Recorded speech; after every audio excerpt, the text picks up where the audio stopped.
છાનું રાખજો. આ વસ્તુ જાહેર કરે કે આ છો ભલે ભલે. હવે રોહિણીજી બહુ ચતુર શિરોમણી. રોહિણીજીએ કહ્યું એ કે બેના બધાય કહે છે ગર્ગાચાર્યજી બહુ હોશિયાર, ત્રણેય કાળનું જાણે, હાલે થોડી ટીખળ કરીએ.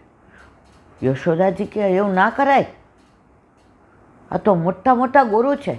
યશોદાજી તો હાવ ભોળા, હાવ ભગવાનના ઘરનું માણસ. એ ભગવાનના માં હતા એટલે ભોળા જ હોય. રોહિણીજી કે ના, એક કામ કર યશોદા, તું છે ને આ મોટા લાલાને તારી ગોદમાં લઈ લે અને હું આ નાના લાલાને મારી ગોદમાં લઉં. આપણે કહેવાનું નહીં કોણ કોનો પુત્ર છે. સમજી જાય છે કે નહીં? ખબર પડે કેટલા હોશિયાર. યશોદાજી કે બેન યું મત કરો ને, ગુરુ કોઈ યું નહીં કરતે. ના તો યશોદાજી ખાલી ટીખળ છે, આમાં ક્યાં આપણે કાંઈ ખોટું કરવાનું. હવે યશોદાજી ભોળા એટલે કશું બોલી ના શક્યા. દાવને લીધા એમના ગોદમાં અને લાલાને લીધા રોહિણીજી, બે આવ્યા. ગર્ગાચાર્યજી કીધું બેસો. બે બેઠા. હવે યશોદાજીની ગોદમાં દાવજી હતા. ગર્ગાચાર્યજી કે પહેલાં આ રોહિણેય એટલે આ રોહિણી નો છે, એ કે આ પુત્ર રોહિણી આપ લઈ લ્યો અને લાલાને યશોદાજી આપ લઈ લ્યો. યશોદાજી મંદ મંદ મુસ્કાયા. કોની સામે? રોહિણીજી સામે. એ કે જો તમે કહેતા હતા ને, પણ આ તો મોટા ગુરુ છે. રોહિણીજી હૈસા. પછી નામકરણ થયું એનું તો બધા જાણો છે, એટલે હું આગળ નથી કહેતી કે બલરામ પાડ્યા, રામ પાડ્યા, શંકરસણ પાડ્યા, કારણ કે આ કર્ષણ કર્યા હતા દેવકીના ગર્ભમાંથી અને રોહિણીજીના ગર્ભમાં પધરાવ્યા હતા, એટલે શંકરસણ પાડ્યા. ઠાકોરજીના નામની તો વાત આવી ત્યારે ગર્ગાચાર્ય કહ્યું કે આને તો દર યુગમાં વર્ણ પ્રમાણે નામ પડ્યા છે. સફેદ વર્ણ હોય તો એવું, પિત્તવર્ણ હોય તો એવું, રક્તવર્ણ હોય તો એવું. આ શ્યામ વર્ણ છે એટલે એનું નામ કૃષ્ણ. આનામાં બધા લક્ષણ નારાયણ જેવા છે. એટલે ઠાકોરજી આમ પડખું ફરીને જોયું, એ ભાઈ ગર્ગાચાર્યજી ધીરા પડો, આ બધા માટે નથી બોલાવ્યા. મથુરાથી અહીં આવ્યો છું ને, મારે ઐશ્વર્ય વીર યશ શ્રી જ્ઞાન વૈરાગ્ય સિવાયની લીલા કરવાની છે. મારે મારી માનો લાલા તરીકે લીલા કરવાની છે. મારે વ્રજવાસીના કનૈયા કુંવર તરીકે, મારે ગોપીઓના સખા તરીકે, મારે ગોપના સખા તરીકે, મારે યમુનાજીના ચતુર્પ્રિયા તરીકે, મારે ગિરિરાજી પર આ બધી લીલા કરવા આવ્યો છું ને, એટલે એ વાત કરશો નહીં. છતાંય ગર્ગાચાર્યજીએ કીધું, યશોદા તારો લાલો નારાયણ જેવા ગુણ ધરાવે છે. યશોદાજી કે કાવ કયો એમ કરી આમ ચોટલો ખાઈનો, આ નારાયણ. ઠાકોરજી એવું કરે, બાળ લીલા બધું ભૂલવાડી દીધું. ગર્ગાચાર્યજી બોલ્યા હતા એ.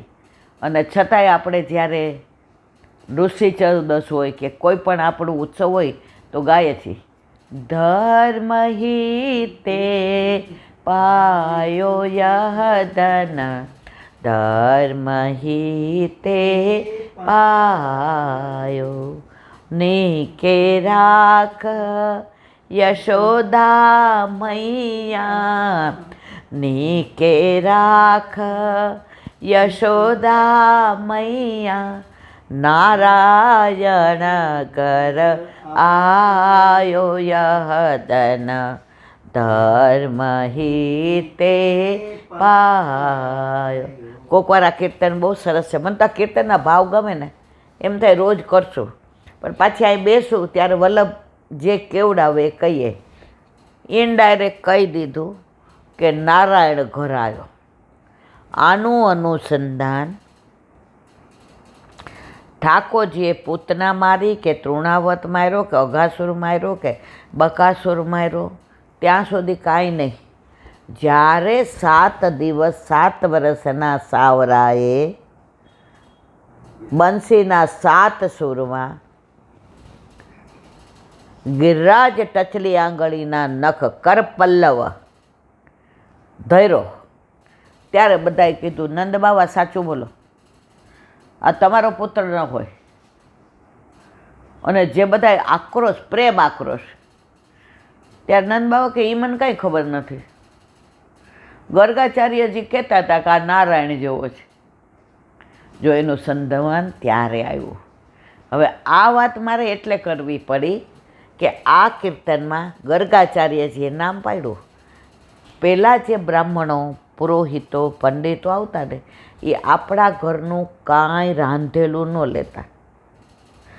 તમે જો હજી વ્રજવાસી આવે ને એ તમારું સામગ્રી લઈ જાય, સીધું આપણામાં ન હોય, સીધું મર્યાદામાં હોય. એનું કારણ શું એ પછી સમજાવવું. એ કાચી સામગ્રી લઈ જાય. ઓલા કર્ણાવલના મુખિયાજી અત્યારે તો લીલામાં પહોંચી ગયા. લગભગ 25 વર્ષ પહેલાં આપણે ઠાકોરજી પુષ્ટ કરાવ્યા અને વર્ષ સવા વર્ષે આવ્યા હતા. એટલે મેં કીધું આપ ઠાકોરજી કો નહીં બેના, હમ નહીં, हम बनाएंगे, ઠાકોર કો ભોગ ધરાएंगे और लेंगे. તો આપણે કીધું આ બધો અનુભવ આપણને ઓછો. મારી બાન ત્યાં બધું હોય અને પરણીથી ત્યાં તો આવું કાંઈ હોય નહીં. તો મેં તો આપ કહી શકતો કે તેરે ઠાકોર કા ભંડાર હે ને. મેં તો અમારે તો બધું ઠાકોરજીનું છે, અમારે કાંઈ જુદું છે જ નહીં. તો એમાંથી ને એણે લોટ લીધો, ઘીનું મોણ અને દૂધથી લોટ બાંધ્યો અને મીઠું ન નાખ્યું, સિંધા લૂણ, અને ઘીમાં એણે પૂરી તળી. અને આલુ બટેકા હોય ને એના એણે ઝીણા ઝીણા ટૂંક કર્યા અને એ ઘીમાં તળી અને ઉપર એણે ઓલું સિંધા લૂણ ને પછી મરચું ને હળદર ને ધાણા જીરું, સેજ ખાંડનો ભૂક્કો, લીંબુ ને કરીને પછી જાતે એણે દૂધ ઉકાળ્યું અને ઠાકોરજીને એણે સેન ભોગ ધર્યો અને પછી બહાર લાવ્યા. એટલે બધી એણે જળનો ક્યાંય ઉપયોગ ન કર્યો. હવે સવારથી જારીજી ભરતા હતા. જો કેવું શીખવાનું હોય. એટલે એ સેન ભોગમાં આવ્યા. बिटिया तेरे को कोई दिक्कत ना हो तो मैं जारीजी भरूँ. नहीं तो आप तो ब्रजवासी हो, आ जाओ. जो आटला बालको घरे हवारे जेटला पधार्या बधाए ઠાકોરજીને શ્રૃંગાર કર્યા છે. ખબર છે ને તમને? છેલ્લે તો આવો કેવું સ્વરૂપ દુનિયા ઉપર છેલ્લું સ્વરૂપ હતું. એ ઓચિંતાના ઘરે પધાર્યા, હાથમાંથી ઘડિયાળ કાઢી, ધોતી બંડી તિલક અને તેજ તો આમ ચારે બાજુ. લાવ ભોગ ધરું. હાથ ખાસા કેટલી વાર કર્યા, નામ ન દેવાય. અને આપણે કેળું આપ્યું. હતા ને તમે? રવિવાર હતો, ઓચિંતાના બાવા પધરાવી કે મેં તો ઈલાબેન કે ઘર જાઉંગો. પછી લીલામાં પહોંચ્યા અને એને કેળાની ઉપર બુરું પધરાવ્યું, ઘી પધરાવ્યું, ઇલાયચીનો ભૂક્કો પધરાવ્યો, ઠાકોરજીને અટકીમાં ધરાવી, પરલોઠી વાળીને કીર્તન કર્યા અને 12 પ્રસાદ લાવ્યા. એસોસ આ બધા બાળકો જેટલા આવે સવારે મારા વાલા અનહદ કૃપા. હવે જારીજી મને કે તું ભર. મેં નહીં આપ ભરો. મને કે ભર. તો જો હું ભૂલ કરતી હતી વરસ સવા વર્ષે, આપણી બાજુ ઓલી જે નાચું હોય ને એ રાખી અને હું જારીજી ભરતી હતી. એણે શીખવાડ્યું.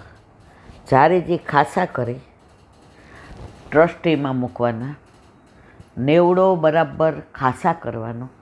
નેવડો પહેલાં એટલે એ સાડી છે યશોદાજી, એ સાડી પહેલાં ધરાવવાની.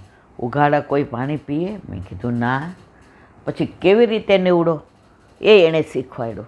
અને એ જે નળી હોય એ ઠાકોરજી બાજુ રાખીને આપણે ભરાય આપણે પીવાની જ મની કે. મેં કીધું ના, કોને અરોગવાને? મેં કીધું ઠાકોર. તો આ બાજુ રાખો. એણે એટલા સરસ જારીજી ભરતા મને શીખવાડ્યા.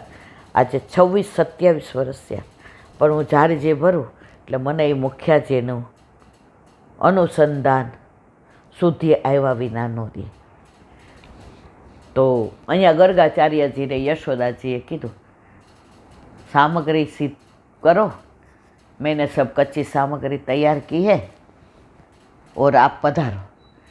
એટલે હવે યશોદાજી તો બધી ખીરે હોય ને માનભોગે હોય ને ચોખાઈ હોય ને દાળે હોય ને ટોકરી હોય ને ઘી હોય ને સુંદર મજાની ચૂલા ઉપર ગર્ગાચાર્યજીએ સામગ્રી સિદ્ધ કરી ને એમની પાસે શાલિગ્રામ હતા. ભોગ ધરાવ્યો. મહારાજ પધારો, અરોગો, ત્રિલોકના નાથ, ત્રિભુવનના ધણી. ઠાકોરજી તો બહાર ખેલતા હતા.